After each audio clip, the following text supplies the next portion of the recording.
chapter 9 is assume that the person you are listening to might know something you don't.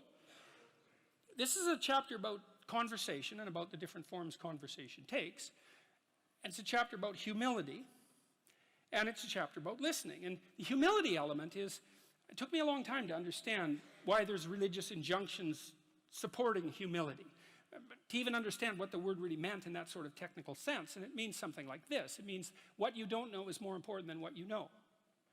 And that's a lovely thing to, then what you don't know can start to be your friend, you see. People are very defensive about what they know. And for the reasons we've already discussed. But the thing is, you don't know enough. And you can tell you don't know enough because your life is not what it could be, and neither is the life of the people around you. You just don't know enough. And so what that means is that every time you encounter some evidence that you're ignorant, someone points it out, you should be happy about that because you think, oh, you just told me how I'm wrong. It's like, great. Like maybe I had to sift through a lot of nonsense to get through the real message that you're telling me. But if you could actually tell me some way that I'm wrong and then maybe give me a hint about how to not be wrong like that, well, then I wouldn't have to be wrong like that anymore. That would be a good thing. And you can embark on that adventure by listening to people. And if you listen to people, they will tell you, they'll tell you amazing things if you listen to them. And many of those things are little tools that you can put in your toolkit, like Batman. And then you can go out into the world and use those tools, and you don't have to fall blindly into a pit quite as often. And so the humility element is, well, do you want to be right? Or do you want to be learning? And it's deeper than that. It's, do you want to be the tyrannical king who's already got everything figured out?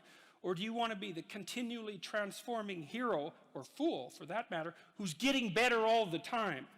And that's actually a choice, you know. It's a deep choice. And it's better to be the self-transforming fool who's humble enough to make friends with what he or she doesn't know and to listen when people talk. And listening is a transformative exercise. Like if you listen to the people in your life, for example, if you actually listen to them, they'll tell you what's wrong with them and how to fix it and what they want. They can't even help it if you start listening, because people are so shocked if you actually listen to them that they tell you all sorts of things that they might not have even intended to, things they don't even know. And then you can work with that.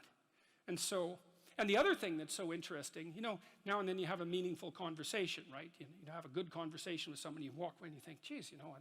We really connected, and I know more than I did when I came away from that conversation. And during the conversation, you're really engrossed in it. And that feeling of being engrossed is a feeling of meaning. And the feeling of meaning is engendered because you're having a transformative conversation. So your brain produces that feeling of meaning for you. It says, oh yeah, this is exactly where you should be right here and now. It's the right place and time for you.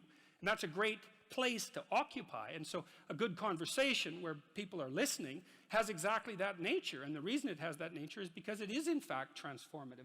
It's one of the truisms of clinical psychology. Like if you're a clinical psychologist, a huge part of what you do is just listen to people. It's like, you know, they come in, they're unhappy and they'd rather not be, something like that. You say, well, why do you think you might be unhappy? And they don't know. They have some ideas, and they may have to ramble around for like a year before they figure out why they're unhappy. They get rid of a bunch of reasons why they thought they were unhappy that are untrue, and then you kind of get to the heart of the problem. And then you might ask them, well, if you could have what you wanted so that your life would be okay, what would that look like? Then they have to ramble around a bunch about that because they don't really know. But the listening will straighten them out because people think by talking. And in order to think, you have to have someone to listen, because it's very hard to think. Hardly anyone can think. And even the people who can think can only think about a limited number of things. But almost everybody can talk. And you can listen to yourself talk, and if someone listens to you, then, well, then you also have a foil for your thoughts, right? Because you can watch the person when you're talking and see if you're boring or see if you're amusing or if you're engrossing, all of those things. And so, listening, that's a very good thing. I outline a Carl Rogers dictum. He was a famous clinical psychologist. This is another great little tip. Rogers said, here's a trick to tell if you're listening. So let's say someone lays out their perspective for you. And then what you do is say, look, here's what I think you said. I think you said this and this and this and this and then this. Is that right? Have I got what you're saying right? And maybe the person says, God, you haven't been listening at all. And, you know, then they have to straighten you out. Or maybe they say, Yeah, you got it.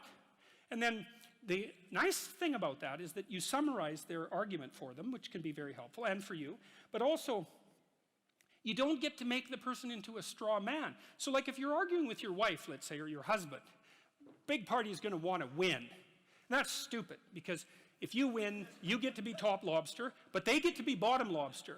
And if you want to live with bottom lobster, then like more power to you, but I wouldn't recommend it. Right, because you don't want that. You want to defeat your wife in an argument.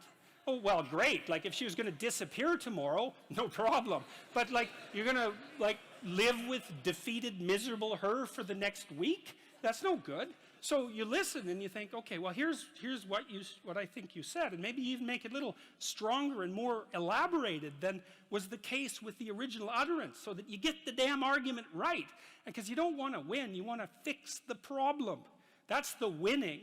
And so the summary with listening is so useful for that, because the person can say, well, yeah, that's what I meant. It's like, then you have to grapple with that. And Roger said, well, people usually won't, because, you know, if you live with someone and they tell you the truth about the situation, it usually means that there's something really stupid that you're doing. Well, them too, but there's something stupid that you're doing, that you know you're doing, that you actually have to stop.